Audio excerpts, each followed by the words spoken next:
Alors Lucie, si je dois présenter tout ce que tu as fait et toutes les fonctions que tu occupes, j'ai peur de pas savoir laquelle mettre le plus en avant. Comment est-ce que tes fonctions actuelles, c'est plutôt l'enseignement, mais tu as occupé différents postes, et notamment, tu vas certainement nous le redire un peu, peut-être au début de ta présentation, et tu as été en fait à différentes échelles et à plusieurs responsabilités dans ta carrière qui t'ont amené à être confronté, à réfléchir évidemment à l'art dans l'espace public. Donc il était naturel pour moi d'inviter Lucie, que je connais de différents projets d'ailleurs depuis plusieurs années. Tu es une référence dans cette, je dirais, sur ces questions. Et par ailleurs, tu es venu au Havre il n'y a pas si longtemps, et c'est un petit, croisement de sollicitations, puisque tu es intervenu aussi auprès d'artistes en fait ici qui ont des ateliers, et tu leur as parlé de tes enfin, ou plutôt tu les as écoutés aussi, si j'ai bien compris. C'était un échange entre toi et eux. Et petite parenthèse aussi, c'est vrai que dans les choses auxquelles on réfléchit, un petit peu annexe, connexe à un été au Havre, il y a tout un tas de réflexions qu'on essaie de mener aussi avec les services, avec le GIP, sur la manière aussi de faire venir des intervenants, de faire circuler des gens de qualité au Havre. Et voilà, ça fait aussi partie des missions un peu, pour moi, connexes à un été au Havre. Voilà, j'arrête cette présentation pour te donner la main à toi. Tu as remarqué que je me permettais parfois d'intervenir, donc n'en prends pas ombrage. Je vous l'ai pas dit, mais moi, en fait, j'ai pas lu les interventions des participants. Donc, en fait, je suis comme vous, et c'est pour ça que je voulais pas les lire pour pas revivre deux fois les mêmes choses. Donc, moi, je suis exactement dans votre position. J'apprends en même temps que vous, et je dois dire, c'est un moment un peu égoïste pour moi, puisque en fait, je me fais aussi avant tout plaisir, et j'espère qu'on partage ce plaisir. Voilà, ma chère Lucie. Tu as bien mangé, ça va? Oui, c'était très bon. À toi la parole. Et alors, tu veux que je te... Oui, okay. Je te ferai signe? Oui, pas de problème. Bien. Quand Gaël m'a proposé de venir parler dans ce temps métamorphose, je lui ai proposé d'abord un titre qui était Vie et mort des œuvres dans l'espace public. L'idée, c'était un titre qui invite à penser l'œuvre, le projet culturel dans l'espace public, non pas comme un objet, un fait statique en termes spatial et temporel, mais comme une histoire, avec un contexte, avec des prérequis, des péripéties, des temps, des événements, et un titre qui invite à imaginer les œuvres d'art comme des entités qui sont en interaction avec leur environnement, et pas simplement un environnement intellectuel et artistique, mais aussi un environnement factuel, concret, physique, qui est celui de l'espace public, des entités qui peuvent vivre plus ou moins bien dans l'espace public, et même qui peuvent mourir, et dont il faut prendre soin. Alors évidemment, j'ai tout de suite pensé en cascade au titre de ce très beau film de Chris Marker et d'Alain Resnais, Les statues meurent aussi. Alors en l'occurrence, ce film est à propos de la décontextualisation des œuvres d'art africains muséifiées, mais en même temps, c'est le même sujet, c'est quel est le contexte. Et l'espace public, c'est un contexte. Et puis c'est aussi un titre qui nous invite à réfléchir à la manière dont les œuvres nous parlent et parlent de nous, de ce qui nous concerne, pour reprendre les mots de Bruno Latour. Alors je sais qu'avec Grégory Chatonsky, on n'est pas tout à fait d'accord sur l'intérêt de la pensée de Bruno Latour sur ces sujets, mais en tout cas de réfléchir également à ce que Thierry Pacaud dit à propos de l'espace public, où il rappelle que en fait, l'espace public, c'est un singulier dont le pluriel, les espaces publics, ne lui correspond pas. C'est tout notre problème, c'est toute notre question, puisque l'espace public, c'est le lieu du débat politique et esthétique, alors que les espaces publics, ce sont des lieux d'usage, d'utilité. Mais en même temps, je pense que c'est justement en pensant cette contradiction, ce point de rencontre entre l'espace public comme espace de débat, de pensée collective, et les espaces publics comme lieu d'usage, qu'on peut trouver des interactions fécondes et des solutions pour le bien vivre et le soin des œuvres. Donc je place ma réflexion sous le signe de l'espace et du temps, au sens des différentes étapes de la vie d'une œuvre, et en matière de ce que moi j'appelle l'ingénierie culturelle. L'ingénierie culturelle, ça regroupe des gens, en fait, des techniques et des gens. Et moi, j'en ai une acception plutôt large, c'est ça que j'essaye de développer au CNAM, c'est de dire que les ingénieurs culturels, et beaucoup d'entre vous en sont, ce sont toutes ces personnes qui sont autour des œuvres et des artistes, vivants ou plus vivants d'ailleurs, parce que ça marche aussi dans le musée, et qui font que les œuvres peuvent advenir et peuvent parvenir à un public. Et donc ce sont des questions procédurales, mais ce sont aussi des questions profondément éthiques sur la façon dont on conçoit la notion de l'œuvre dans ses différentes étapes, c'est-à-dire de l'étape du désir de l'œuvre ou de l'ensemble d'œuvres jusqu'au retrait, en passant par les consultations, les choix, les commissariats, l'élaboration des propositions artistiques, la production des œuvres, leur arrivée, leur vie dans l'espace public, et puis l'appropriation ou le rejet, la mise en œuvre qui advient d'une indispensabilité de l'œuvre. Alors, tout à l'heure, Pascal nous parlait de lisibilité. J'aime beaucoup ce terme. C'est-à-dire qu'il y a un moment où l'œuvre, alors parfois c'est tout de suite, et puis parfois c'est au bout d'un certain temps, elle devient lisible dans l'espace public. Et c'est tout au long de ces différentes étapes qu'il s'agit de se demander, alors je reprends un terme de Joël Zask, est-ce qu'on est en présence de ce qu'elle appelle le outdoor art, c'est-à-dire l'art dehors et non plus seulement de l'art public, c'est-à-dire de l'art centralisé, piédestalisé au milieu de la place et immuable. Le outdoor art, elle dit que c'est sans contraindre, je me permets de la citer, sans contraindre l'environnement, il ne s'y dissout pas. Le outdoor art coopère avec lui tout en le modifiant, en accord avec les principes de démocratie, de liberté, d'individualité et de justice. Il crée des lieux de promenade, de contemplation ou de jeu qui rassemblent sans uniformiser. Alors, je vais commencer par vous montrer, alors après une belle œuvre de outdoor art de Nicolas Millet, que j'aime beaucoup parce qu'elle s'est baladée pas mal en France avant d'arriver sur ces silos. Je crois qu'elle est maintenant installée de façon pérenne. Mais ensuite, je vais vous montrer un échec. Voilà. Ouais. De manière assez prosaïque, l'enjeu, la première question à se poser, et je cite Laurent Lebon, pardon, la première question à se poser, c'est comment l'œuvre peut-elle survivre à son inauguration ? Et c'est une question qu'il posait, et c'est un paradoxe, qu'il posait dans un livre que nous avons, beaucoup d'entre nous ont lu, dans L'Art à ciel ouvert, qui a été édité en 2007 et qui reprenait l'histoire de 20 ans de commande publique en France. Et il se trouve que ces palmiers faisaient la couverture de ce livre, juste avant un article où Laurence pose cette question. Or, en l'occurrence, moi j'ai suivi ce projet, qui est donc un échec, puisque ce mirage de Bertrand Lavier, la première commande publique du tramway des Maréchaux Sud à Paris, n'a pas pu vivre dans la rue.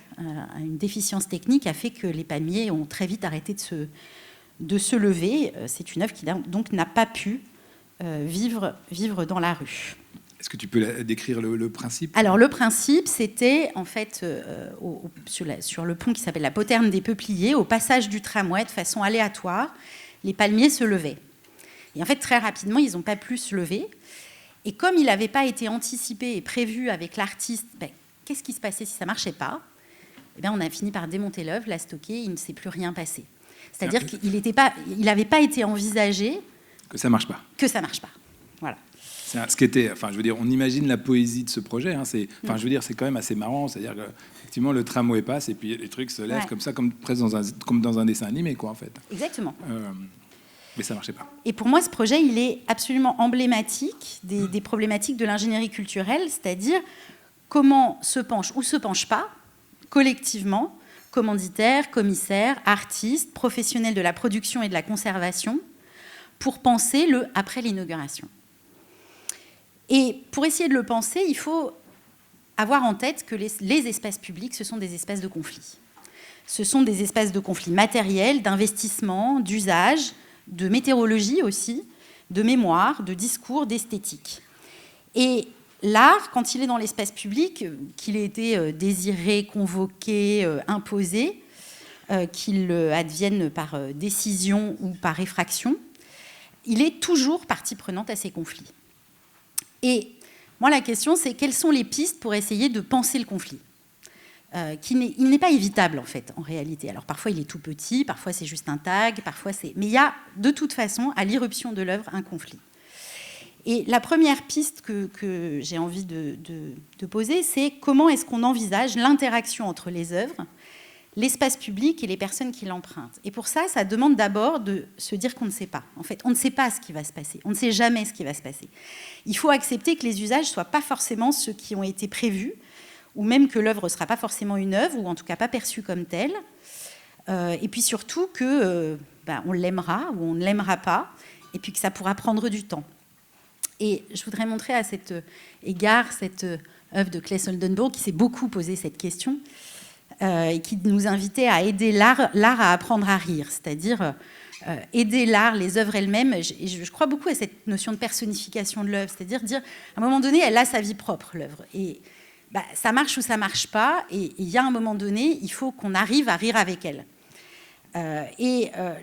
Pour ça, je pense que le premier enjeu fondamental, c'est celui du recueil de données. Sur les usages et aussi sur les mésusages d'un espace public, les populations, leurs désirs, leurs contraintes de vie, c'est ce que d'aucuns ont appelé le diagnostic sensible, mais c'est aussi le diagnostic technique, l'importance des sols, les autorisations nécessaires de voirie, etc. Parce que finalement, on croit tellement souvent l'art tellement puissant, parce qu'on y croit, nous, qu'il pourra surmonter tous les obstacles, que l'œuvre va par définition surmonter tous les obstacles. Et parfois, du coup, on refuse de les identifier.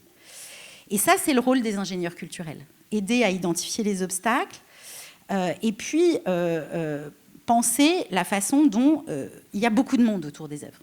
Il y a les commissaires, les agents publics, les producteurs, les médiateurs, et surtout, il ne peut pas y avoir de frontières. Si on veut que ça marche, il ne peut pas y avoir de frontières étanches entre ce qui relève de la pensée et de sa mise en œuvre. C'est ça le sujet de l'art dans l'espace public, et de fait, alors c'est aussi vrai dans un musée et dans un white cube, mais dans l'espace public, c'est particulièrement vrai. C'est-à-dire qu'on ne peut pas anticiper tous les frottements si on n'est pas très nombreux au chevet du projet. Et leur rôle, à chacun, doit être identifié pour accompagner les artistes et leur fournir le plus en amont possible, et tout au long du processus, le plus grand nombre de données quantitatives, qualitatives, mais aussi d'outils pour les analyser, pour que les artistes s'en saisissent ou pas. Parce que c'est là tout notre dilemme en tant qu'ingénieur culturel, c'est qu'à la fois, il faut prévenir l'artiste le plus possible, et en même temps, notre travail, c'est de garantir sa liberté. Et ce point de frottement-là, c'est celui de nos métiers, et ces métiers sont par ailleurs assez fortement interrogés par l'arrivée de nouveaux acteurs. Je pense à ce que nous disait Isabelle ce matin. Ces nouveaux acteurs qui sont les designers créateurs. Parce qu'eux, ils ont chevillé au corps cette question-là, ce frottement entre l'idée, le processus, sa faisabilité, son utilité. Et c'est assez intéressant l'irruption de ces créateurs-là qu'on autorise à faire des propositions artistiques dans l'espace public, parce qu'ils le pensent davantage parfois que la commande classique. La deuxième piste, ce serait de mettre au cœur de la démarche la question des usages de l'espace public et la manière dont les œuvres y participent. Alors, je vais donner un premier exemple, si tu veux bien passer le... Juste un mot sur cette œuvre qui est marrante. Ah non, enfin... Vas-y. Parce que c'est un bout seulement. Oui, alors en fait, c'est une pièce qui est... Enfin, moi, à ma connaissance, pratiquement personne ne la comprend ou ne la perçoit, mais c'est pour ça qu'elle est rigolote aussi. Et j'en discutais avec Jean-Hubert Martin, bizarrement, d'une manière complètement... par un autre biais. En fait, c'est un vélo qui est enterré dans le parc de la Villette. C'est un vrai vélo. C'est un vélo échelle, je sais pas, 10, 15. Donc là, on a un bout de la roue. Et puis, en fait, bien plus loin, on va avoir... la selle et le guidon. Et la pédale. La selle et la pédale, oui. Et en réalité, quand il y a du monde et tout, et puis quand vous êtes le nez dans, je sais pas, vous jouez au ballon, vous êtes en train de faire un pique-nique ou je sais pas quoi, vous voyez soit un bout du truc, mais en fait, jamais vous ne reconstituez le vélo, quoi. Et tant qu'on vous le dit pas, vous le voyez jamais. Et c'est vrai que c'est une œuvre qui est là. Je pense qu'il y a plein de gens qui se demandent c'est quoi ce machin noir, parce que si ils n'ont pas compris que c'était un vélo, en fait, quand tu es tout près, je pense que tu ne perçois pas. Parce qu'à ma connaissance, mais il y a eu parfois des détériorations sur les comment ça s'appelle ? Elle tient plutôt bien. Hein. Oui, elle tient bien. Bien. Mais bref, c'est une anecdote. Elle dessine l'espace de façon intéressante. Mais en tout cas, elle n'est pas perçue comme œuvre. Mais elle a bien survécu. Parce que elle fonctionne très bien. Absolument. Je vous montre un autre projet qui est très différent, qui s'appelle The Black Market. C'est un exemple intéressant parce que c'est un projet qui a été monté par le collectif Superflex à Copenhague. Et l'idée du collectif, c'est qu'il a tenté de mettre en œuvre une orientation nouvelle de la ville de Copenhague par rapport à l'art et la création dans l'espace public, selon laquelle était, à partir de maintenant, d'avoir des artistes impliqués dans le processus de la fabrique urbaine, dont le rôle est complètement différent de ce qu'il était dans le passé, où il s'agissait surtout de poser des objets dans l'espace public.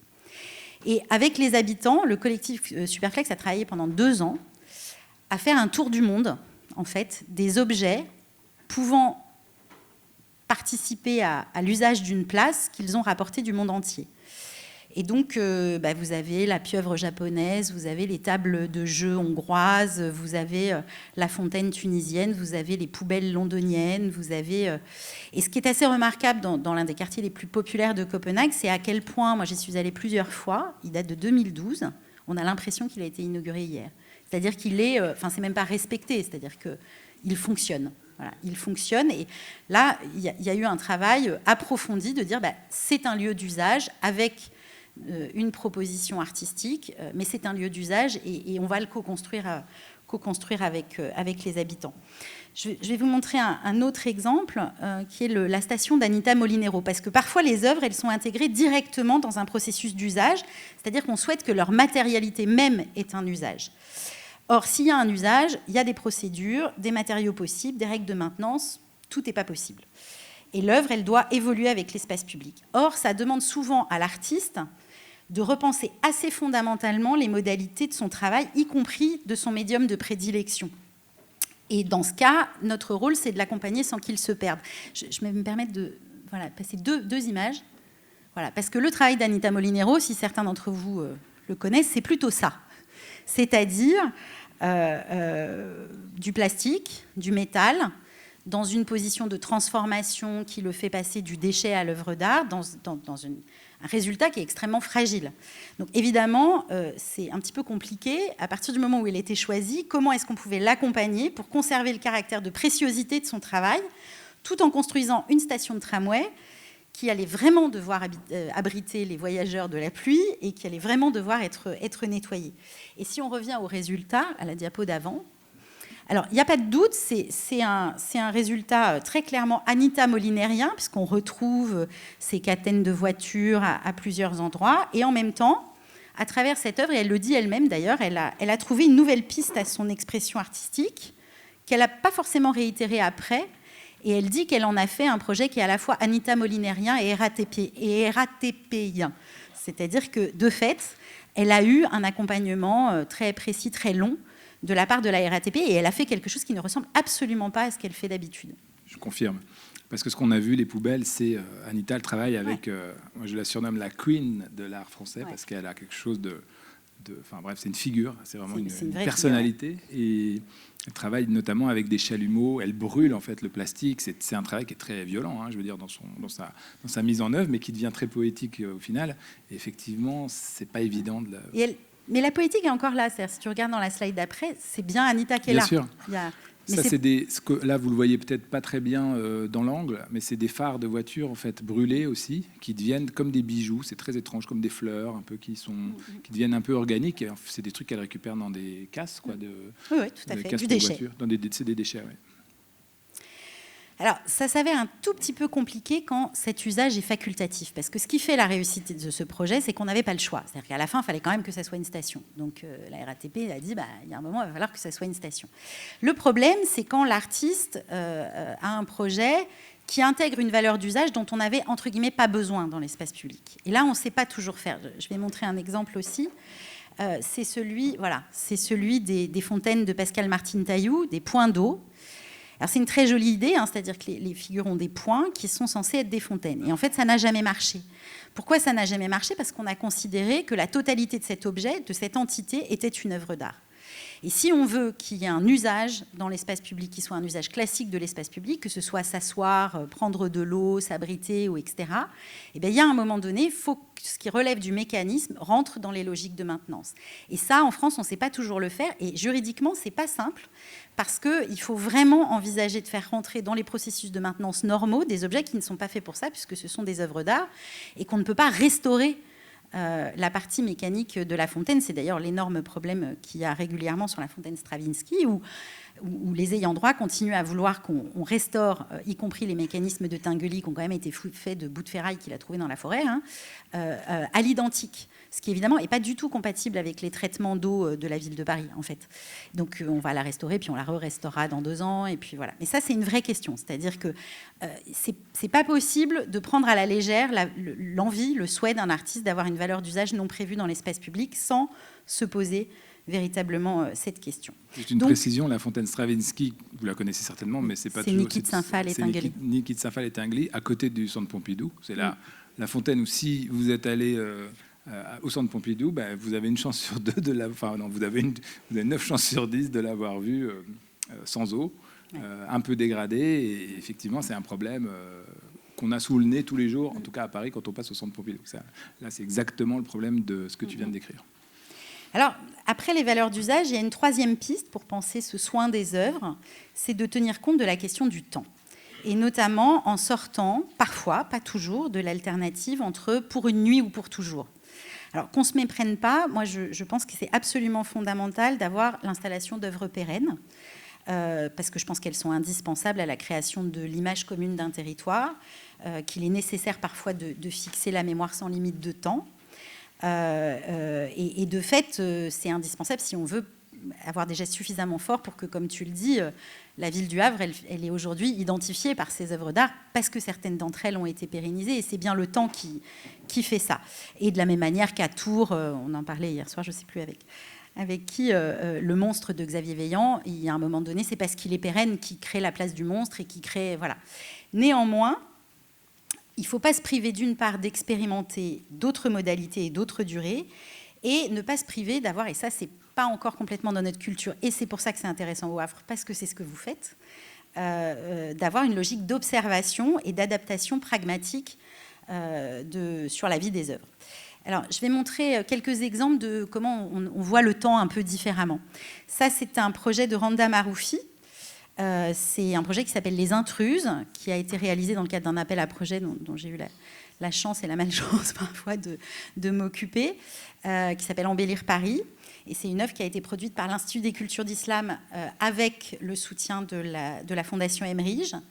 Le principe, c'est que Randa, elle a, dans cet espace public qui est très dur, c'est Barbès, c'est très très dense, c'est très très très très masculin, elle a demandé aux hommes, dans les différents espaces de cette zone entre Barbès et la Chapelle et la Goutte d'Or, ces hommes qui sont ultra présents, ultra majoritaires, que ce soit sur le marché, aux terrasses des cafés ou à la sortie du métro, elle leur a demandé de s'effacer pour quelques heures le temps d'un tournage de nuit, où elle les a remplacés par des figurantes, des femmes qui se sont mis à jouer leur rôle. Mais exactement, c'est-à-dire que, y compris le vendeur de cigarettes de contrebande à la sortie du métro, y compris les vieux Chibani qui jouaient aux dames dans le square, etc., etc. Et en fait, c'est ce tout petit bout de bonne femme qui est Randa Maroufi, je sais pas, elle a une espèce de force, ils ont accepté. Et elle a tiré un film de ça, qui est un très beau film, dont elle a extrait 42 images qui ont été installées dans cet espace public qui est quand même très dur, qui est un des lieux parisiens où enfin, le métro, quand il a été refait, il a fallu 48 heures pour qu'il soit retagué quand même. Et donc ces images, on avait un peu peur, on s'est dit, ouais, quand même, ces 42 images dans plein de formats différents devaient rester 6 mois. On avait prévu un énorme budget pour les remplacer régulièrement. On n'a remplacé aucune de ces bâches et aucun de ces... Voilà, et le projet est resté 2 ans. Et ce qui est intéressant, c'est qu'il n'y a eu aucune atteinte à ces objets, à l'exception de la policière qu'on voit là, qui, elle, à gauche, en bas à gauche, la policière qui contrôle les vendeurs de cigarettes. Elle a été systématiquement taguée, on l'a nettoyée 10 fois, elle a été retaguée 10 fois, ce qui devait faire partie d'une appropriation de l'œuvre. En tout cas, c'est comme ça qu'on a choisi de le prendre. Je vais vous montrer 2 autres images d'Embellir Paris. Juste un mot aussi sur Randa Maroufi. Effectivement, elle a commencé ce projet de remplacement, enfin je ne sais pas comment on appelait ça, de substitution, quoi, à Bruxelles, dans un quartier pareil, dans un bar. Enfin, à Schaerbeek, ouais. C'est ça. Ou Molenbeek, je ne sais plus. Je ne sais plus si c'est Molenbeek, je pense que c'est Molenbeek, mais je ne suis pas certain. En tout cas, c'est un quartier populaire où il y a certains cafés qui ne sont fréquentés que par des hommes et où c'est presque incongru d'imaginer qu'une femme puisse venir, je ne sais pas, prendre un café. Et donc, elle a loué l'espace. Elle a fait louer l'espace et elle a pris des photos. Merci de... Je suis désolée. C'est la puissance de l'art qui nous arrose. Elle a pris des photos donc à la place pendant plusieurs heures. Elle a loué l'espace, elle a pris les photos et donc elle a affiché ces photos à proximité du lieu. Et donc c'est tout un travail comme ça qu'elle a accompli et qui est très très fort, politiquement évidemment. Et la suite de l'histoire, parce qu'il y a une suite. Après, elle est allée à Montreuil, où elle a travaillé dans les lycées professionnels de carrosserie, où elle a remplacé, encore une fois, les garçons par des filles, mais aussi en secrétariat, où elle a remplacé les filles par des garçons. Vous n'avez pas vu ça. Et c'est la prochaine étape de son travail, puisque c'est son idée, c'est son envie, c'est qu'elle elle veut passer au lieu de pouvoir. Voilà. Ça va être assez intéressant, je pense. De type assemblée, de type Sénat même. Ouais. C'est une autre image d'Embellir Paris, puisque ce sont donc les deux photos des deux figurantes remplaçant les deux garçons qui ont repris leur place devant. Voilà. Pardon. Non, je t'en prie. Alors, ça, ce sont deux autres projets d'Embellir Paris. Donc, le principe d'Embellir Paris, c'était que les artistes ou les équipes artistiques... alors, ce n'est pas un projet sans défaut, hein, il y a plein de défauts, mais ça a permis d'expérimenter, en tout cas, les questions de durée et de pérennité. Les candidats devaient proposer un projet et une durée allant avec, entre 1 et 5 ans, dont ils assuraient la mise en œuvre avec le soutien des services municipaux, ce qui était assez nouveau, puisque ces derniers ne venaient plus en position de bras armés du commanditaire, mais en position d'appui des projets. Ce qui n'est pas du tout traditionnel dans des services municipaux d'essayer d'aider à faire que ça marche, quoi. Et ce qui est intéressant, c'est que les œuvres n'étaient pas pérennes, mais elles devaient être durables, et qu'il y ait une vraie pensée anticipée et adaptable sur la question de leur durée. Et je vous présente deux projets que moi j'aime beaucoup. Le premier, c'est celui de Noémie Sochberg, qui s'appelle Le Plongeon, qui est en fait un extrait d'un film en fait, c'est le dernier plongeur qui a plongé dans la Seine en 1924 de façon légale. C'est le départ de la dernière course, dont l'arrivée était à cet endroit, pont du Garigliano. Et donc, quand Noémie Sochberg est allée présenter le projet au service qu'on appelle des ouvrages d'art, qui gère les ponts à Paris, je vous jure que c'était physique. C'est-à-dire qu'au début, les services, on n'en veut pas, quoi. Et puis, elle a commencé à expliquer son projet, l'histoire était tellement belle, etc., que, en fait, c'est les services eux-mêmes qui ont fini par dire « Non, mais en fait, pourquoi vous le faites ?» Parce qu'au départ, elle devait le faire c'était un système de bois, enfin, voilà. Pourquoi vous ne le faites pas en céramique? Parce que si vous le faites en céramique, nous, après, on le gère, quoi. Après, ça devient à nous. Et c'est ce qui s'est passé, en fait. C'est-à-dire qu'il y a eu une adoption du projet, qui donc, celui-là, il est devenu pérenne. Ce n'était pas du tout prévu, en fait. Et c'est les services qui l'ont demandé, en disant, ça, on sait faire. Si vous faites avec nos matériaux, on sait faire. Donc, c'est une assez jolie histoire. Et puis, Gilles Brusset, qui est le projet d'à côté. Alors, Gilles, c'est un paysagiste, au départ. Alors, lui, il est allé traîner ses guêtres pendant des jours et des jours dans les conseils de quartier. Et il a écouté ce que les habitants lui disaient, et ce que les habitants lui ont dit, c'était pas très sympa. C'était, mais ça, c'est encore une idée du politique qui veut nous mettre un objet sur cette place. Le politique, il oublie tout le temps c'est dans le Sentier, hein, dans l'un des quartiers les plus denses du monde. Arrêtez, ne nous mettez pas un machin de plus, s'il vous plaît, quoi. C'est sur cette place déjà extrêmement encombrée.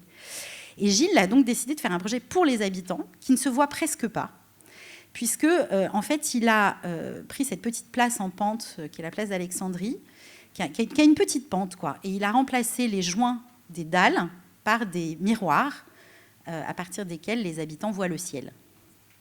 Ce que je trouve être une assez jolie idée, mais qui n'est possible que parce que ça ne dure que 3 ans.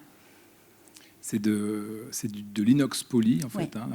Donc polymiroir, on appelle ça polymiroir. Et effectivement, alors c'est encore plus saisissant quand on est un peu en hauteur, c'est-à-dire des fenêtres, et on a comme ça une espèce de grille qui effectivement reflète le ciel. Alors, je ne résiste pas à c'est une de mes œuvres préférées, l'œuvre de Flora Moscovici, qui était à Nantes, dans le voyage à Nantes. Parfois, il y a des œuvres dont le processus d'usure est partie intégrante du projet artistique, puisque le principe de cette œuvre, c'est que les pigments s'effacent petit à petit, d'année en année. Et ce qui m'intéresse dans ce projet, c'est que pour moi, il est un peu emblématique de ces projets qui s'adressent aux habitants et aux gens qui viennent voir, c'est que forcément, l'usure quotidienne n'est pas la même que celle qu'on constate chaque année quand on vient revoir le voyage à Nantes. Et je me dis qu'en termes d'émotion, il y a une émotion très concomitante, adjacente, mais qui n'est pas tout à fait la même pour les visiteurs et pour les habitants. Puis il y a une autre façon de penser le temps, c'est le principe des œuvres réactivables. J'ai mis 2 exemples ici, Véronique Joumard et puis Angèle Chia.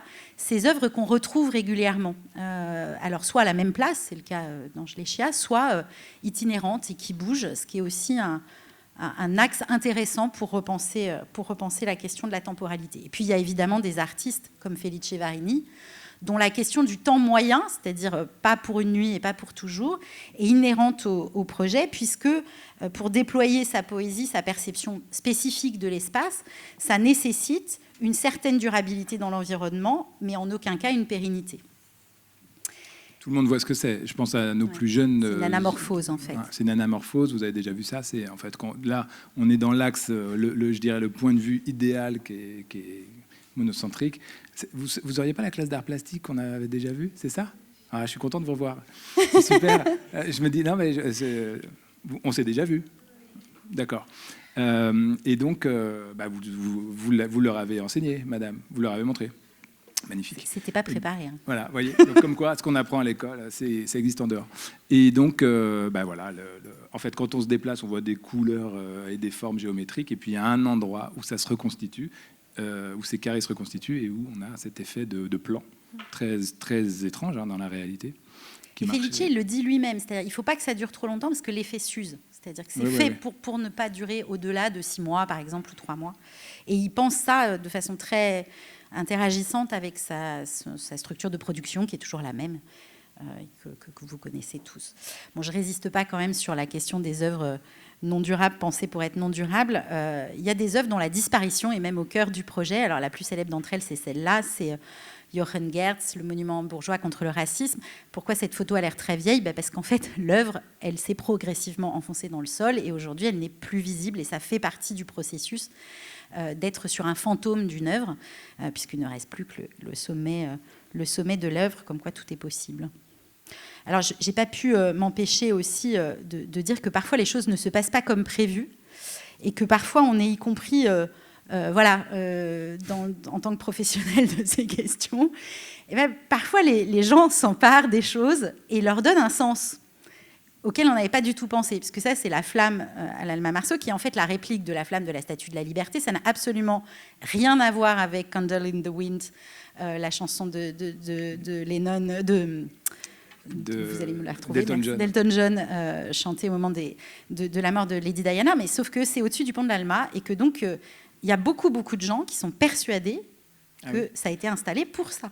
Et c'est voilà. Donc, juste pour dire, c'était un petit clin d'œil. Voilà, tu peux peut-être passer ou remettre Felice Varini. Hein, c'est comme tu veux. Donc parfois, ça se passe pas comme prévu. Parfois, les mécanismes fonctionnent pas. Les esthétiques s'usent aussi. Puis parfois, si on est trop dans l'air du temps, l'esthétique, elle s'use parfois même. Le temps des projets peut être tellement long que ça s'use entre le moment où on a commencé à penser à tel artiste et puis le moment où ça s'installe. Et puis, parfois, les habitants rejettent ou dégradent l'œuvre. Et à ce moment-là, il s'agit d'essayer d'avoir une logique pragmatique et d'évaluer avec l'artiste comment l'œuvre vit, prévoir des réexamens collectifs et que ceci soit prévu, possible dans le contrat, qu'on puisse envisager des déplacements, des clauses de revoyure, ce que ne permettent pas en fait les règles de la commande publique. Puisque le principe, c'est que quand un artiste, c'est une commande, donc c'est un achat, donc ça rentre dans les collections publiques, et quand une œuvre rentre dans les collections publiques, en droit français, l'artiste n'a plus son mot à dire, même s'il est vivant, sur la façon dont l'œuvre évolue. Ça, c'est un problème. Voilà. Moi, je continue à penser que c'est un problème. C'est un problème dans les musées, mais c'est 20 fois plus un problème dans l'espace public. Et donc la question d'un nouveau dialogue et d'une nouvelle co-responsabilité avec l'artiste, je pense qu'il faut qu'elle soit posée et que ce soit anticipé et pensé. Et dans ces cas-là, toutes ces situations, elles ne seront plus vues comme des échecs. Elles seront vues comme des conditions de vie normales et non pas seulement de survie des œuvres. C'est un beau chantier d'ingénierie, c'est-à-dire tenir compte du quotidien d'une œuvre, de prendre soin d'une œuvre, comme on le fait par ailleurs pour tout ce qui se passe dans l'espace public en réalité, puisqu'on a cette espèce d'illusion qu'en fait l'œuvre d'art, ça serait la seule chose qui ne bouge pas dans l'espace public. Ce n'est pas vrai, c'est pas comme ça que ça fonctionne. Et puis de la même manière qu'on a, qu'il faut penser les questions de décision, de la même manière qu'on a maintenant de façon assez établi en France des comités qui allient experts, habitants, personnel technique pour installer des œuvres. Ça serait intéressant qu'il puisse y en avoir pour les désinstaller aussi, pour les mettre à l'abri, pour les retirer parce qu'elles ont moins de sens, sans se précipiter, parce qu'il faut du temps aussi pour que des œuvres soient adoptées ou rejetées d'ailleurs. Et c'est ça qui me paraît intéressant. Mais pour l'instant, on est resté dans une logique décideur, commissaire, artiste, avec éventuellement quelques acteurs de la maintenance, mais on n'a pas tellement parlé de la décision et de la façon dont l'œuvre advient et parvient, ce qu'elle dit de nous. Évidemment, c'est particulièrement le cas à propos des œuvres mémorielles, sur lesquelles on vit toujours dans une double illusion, c'est-à-dire que les statues et les autres œuvres d'art de nos villes, bien centrées, bien piédestalisées, elles seraient toujours le fruit d'une décision linéaire, celle du « on tout-puissant » du politique, et que, deuxièmement, elle serait là pour toujours. En réalité, le « on » tout-puissant du politique, il n'existe pas, surtout pas sur les questions mémorielles, et on oublie quand même trop souvent que quand il y a un projet mémoriel, il est toujours, quasiment, issu de groupes composites qui demandent de la mémoire.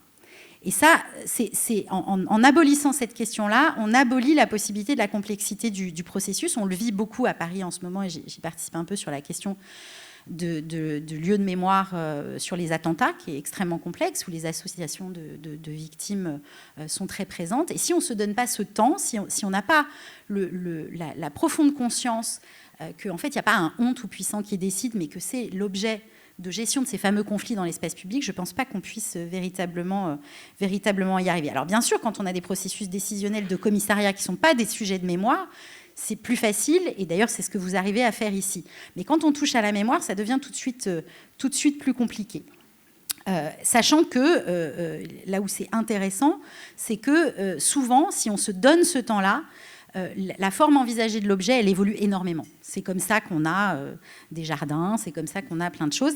Et l'exemple que je montre ici, c'est l'exemple d'Oscar Tuazon, Le Pont sans fin, qui est une œuvre en mémoire en fait de la reprise de Belfort pendant la Seconde Guerre mondiale. Donc c'est un monument aux anciens combattants qui est décrit par Vinciane Després dans Les Morts à l'œuvre, qui nous parle au sujet de cette œuvre de l'appel sourd des morts, les morts qui insistent, qui appellent le monument, leur insistance sourde, l'appel incoatif, c'est-à-dire que c'est l'œuvre qui donnera forme à cette insistance, qui lui offrira tant dans son élaboration que dans son aboutissement une réponse, je dirais, que de responsabilité. Wow. Ça, c'était dans l'appel, c'était dans la... Alors, c'est le fruit de toute l'enquête qu'elle a fait sur ce processus extrêmement long, extrêmement complexe, extrêmement conflictuel qui a donné lieu au projet, qui a été porté par les nouveaux commanditaires, en mémoire des combats pour la libération de Belfort.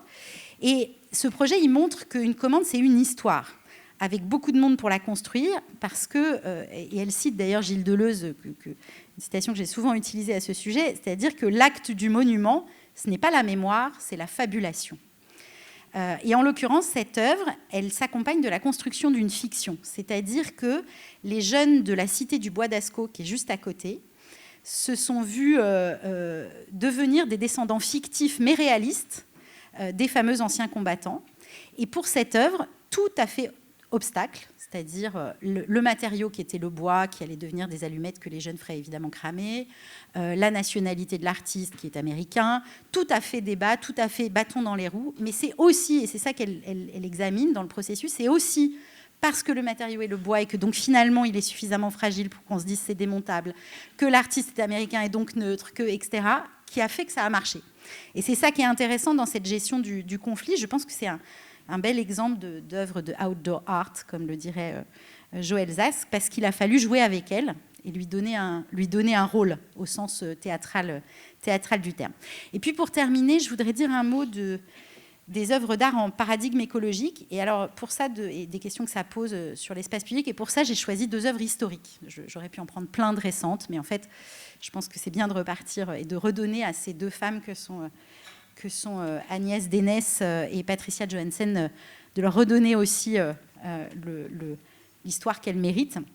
Donc l'œuvre qui a été considérée comme l'œuvre historique de l'art écologique, c'est donc ce projet d'Agnès Dénès, alors ça ne pose pas la question de l'éco-conception, qui est un autre sujet, qui est comment on produit de façon responsable des œuvres d'art dans l'espace public en posant la question de la cohérence, c'est-à-dire comment on parle de fond en matière écologique, mais qu'on produit n'importe comment à côté, c'est-à-dire d'essayer de mettre en interaction ce qu'on appelle le footprint, l'empreinte écologique, et le brainprint, c'est-à-dire l'empreinte culturelle, sociétale, intellectuelle que va permettre l'art. Agnès Dénès, donc avec Whitfield, elle a mené un projet sur plusieurs mois à Manhattan au début des années 80. Donc c'était une friche. Elle a, avec de très nombreux bénévoles, nettoyé ce terrain qui était très pollué, mais qui avait comme particularité d'avoir été évalué. Et il avait été évalué à 4,5 milliards de dollars. Et elle a planté du blé, vraiment, qui a été récolté.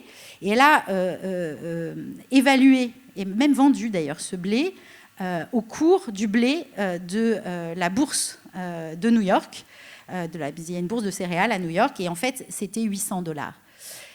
Par rapport à un an d'efforts et de travail. Évidemment, l'idée était de montrer l'absurdité totale de ce sujet. Sauf que ce qui est intéressant, c'est que le partage de ces images, d'une part dans le monde entier, et puis la dissémination des grains, en a fait une œuvre effectivement de spread, de dissémination totale de cette question de l'absurdité, et c'est pour ça qu'elle est encore aujourd'hui considérée comme pionnière de l'art écologique. Et puis je terminerai avec cette œuvre de Patricia Jensen, qui, au-delà de la question écologique, pose vraiment la question de l'œuvre dans l'espace public, donc avec Leonard Lagoon en 81. Donc c'est à Dallas, c'était une mare polluée d'hydrocarbures, mais qui se trouve être entourée de 6 musées à Dallas. Elle a créé un jardin de dépollution et de retour du vivant, en utilisant toute une série de plantes, et notamment la Sagittaria, qui est une plante endémique au Vietnam, ce qui a évidemment un sens aussi à cet endroit-là, et qui est une végétation remédiante pour filtrer les hydrocarbures et rétablir l'équilibre de la biodiversité. C'est donc ce qu'on appelle aujourd'hui maintenant du design biomimétique. Et ce qui est intéressant, c'est que cette œuvre a fonctionné. Elle fonctionne, c'est un espace de jeu, c'est un espace d'étape des oiseaux migrateurs qui ont dérouté leur route pour passer désormais à cet endroit-là. En revanche, c'est une œuvre saisonnière. Et il y a plein de moments dans l'année où elle est moche, en fait. Et ça pose toute la question, encore une fois, de l'espace et du temps, des processus de médiation, pour assumer que des œuvres de ce type-là, elles ne sont pas belles en hiver. Et donc, qu'est-ce qu'on fait, qu'est-ce qu'on en dit, comment on le documente, encore une fois, vis-à-vis d'habitants qui, eux, vivent là toute l'année, et par rapport à nous, qui sommes des professionnels, qui ne sommes venus que pour l'inauguration, évidemment. Et cette question d'un jardin qui bouge et se transforme, c'est que ce n'est pas un objet de collection publique. Donc, qu'est-ce qui est rentré dans les collections, en l'occurrence? Ces esquisses, son processus, et puis toute la documentation de médiation sur la saisonnalité. Et ça, c'est intéressant pour concevoir différemment ce que sont les œuvres, la façon dont elles évoluent. Et puis, voilà, je ne sais pas s'il y a un gommage décennal sur cette œuvre comme sur celle d'Isabelle, mais en tout cas, il y a une façon de prendre une distance avec ce qu'on considère comme devant être le climax de l'œuvre, qui est celui de son inauguration, et qui ne tient pas compte de la vie réelle et concrète des œuvres, qui doivent finalement, comme les humains, bien vivre et dont on doit prendre soin. Merci. Je vous en prie. Merci beaucoup.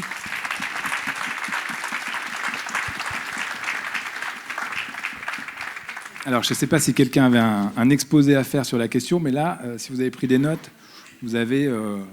merci pour c'est extrêmement précis et très précieux, parce que dans ce domaine, il n'y a pas tant de spécialistes et d'une vision aussi synthétique que ce que tu viens de nous apporter. Et je pense à Madame la directrice du GIP, qui forcément y a trouvé des résonances avec des problématiques que nous rencontrons à différentes échelles.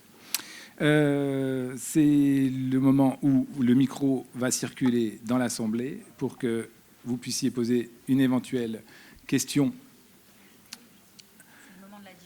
C'est le moment de la digestion. Là, on entame la digestion. Donc, je sais que le moment est plus délicat. Ah, il y a une question. Merci. Non, je voulais juste donner une toute petite précision. C'est que vous avez parlé d'un très très beau livre qui s'appelle L'art à ciel ouvert, qui est paru en 2007, et qui est un volume 2 qui est sorti en 2019 sous la direction de Béatrice Salmon, et qu'en couverture, il y a Up 3 de Lange Bouman, un été au Havre, 2017. Voilà. Oui, j'aurais dû le préciser. Ouais. J'aurais dû le préciser. Et ce deuxième tome n'a pas fait ce type d'erreur et a clairement pris ce recul-là, c'est vrai. D'autres remarques sur Le Havre? Ah, il y a une question là-bas, Benjamin.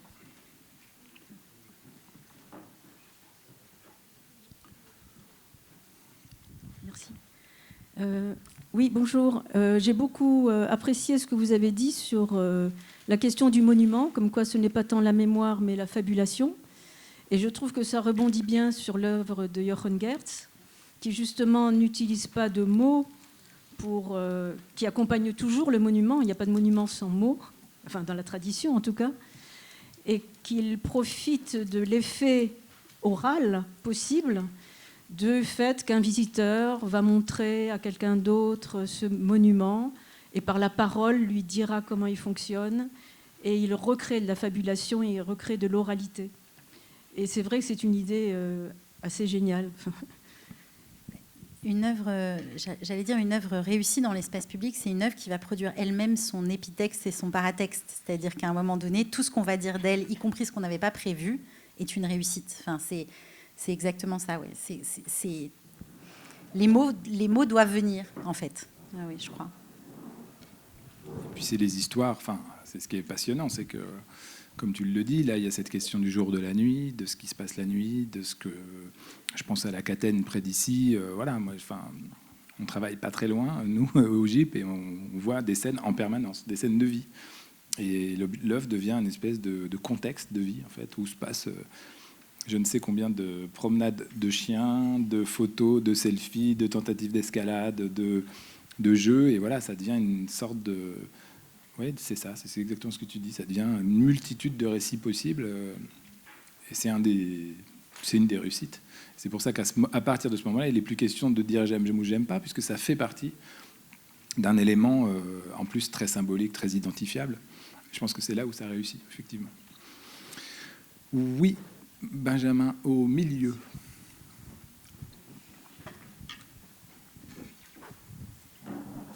C'est encore moi. Dans la mesure où se développe effectivement tout cet accompagnement, toute cette ingénierie qui peut-être n'existait pas, n'a pas toujours existé, n'a pas toujours accompagné l'installation d'œuvres dans l'espace public. Est-ce que, parce que vous parlez tout à l'heure de, j'ai retenu la phrase, donc il y a l'espèce d'équilibre à trouver entre prévenir l'artiste et permettre sa liberté. Et donc à partir du moment où, au bout d'un temps plus ou moins long, l'œuvre est vraiment rejetée ou ne fonctionne pas, par exemple, est-ce que désormais, juridiquement, les processus dans les collectivités ou dans les institutions qui permettent l'installation de ces œuvres dans l'espace public, juridiquement est prévue une clause de désinstallation qui prenne en compte cette question du droit de propriété intellectuelle, puisque, enfin moi, comme on en avait parlé, mais on a eu affaire à des artistes, notamment, j'ai évoqué le cas hier soir d'un artiste qui avait fait une fresque dans le métro. La RATP en avait démonté une partie pour des raisons techniques, pour mettre une porte de local ou je ne sais plus quoi. Et l'artiste avait invoqué son droit de propriété intellectuelle sur l'œuvre pour dire mais non, on ne peut pas démonter ce morceau d'œuvre. Est-ce qu'aujourd'hui, c'est quelque chose qui est pré-pensé et pré-inclus dans un contrat avec l'artiste? Il n'y a pas complètement de réponse simple à cette question. Ce que je peux vous dire, c'est qu'il y a un certain nombre de projets, de collectivités qui commencent à réfléchir des contrats pour que ce soit possible. D'une part, avec le principe d'avoir 1 an d'observation avec une clause obligatoire de revoyure avec l'artiste, avec des clauses de désinstallation, etc., etc. Donc oui, il y a une prise de conscience généralisée de cette question. Il y a aussi des prises de conscience techniques, hein, c'est-à-dire de penser le fait qu'il puisse y avoir des copies d'exposition dans l'espace public et pas forcément que ce qui fait partie de la collection, ça ne soit pas l'objet, mais ça soit le processus. Il y a toute une série de processus de ce type-là, mais je ne peux pas vous donner une réponse simple dans la mesure où le droit d'auteur, en particulier la partie du droit moral, du droit d'auteur, c'est une question jurisprudentielle. Et donc, c'est au fur et à mesure, potentiellement des procès et des jugements, que la jurisprudence se fait. Donc ça reste un domaine extrêmement fragile sur le plan juridique. C'est pour ça qu'en fait, il ne faut pas jouer que sur le droit, que la question, elle est vraiment de savoir quelle est la communauté humaine et technique qu'on installe autour d'une œuvre pour faire en sorte d'anticiper le plus possible sur ce qui pourrait ou ne pourrait pas se passer. Voilà. On ne peut pas répondre strictement juridiquement à cette question. Et tant mieux d'ailleurs, parce qu'au bout d'un moment, une œuvre d'art étant par définition unique et spécifique, il est normal que chaque cas puisse être examiné spécifiquement. Plus de questions. S'il n'y a plus de questions, on est presque revenu sur le retard qu'on avait pris. Ça serait magnifique. C'est bon ? Eh bien, écoute, merci beaucoup, Lucie. Merci pour ton intervention.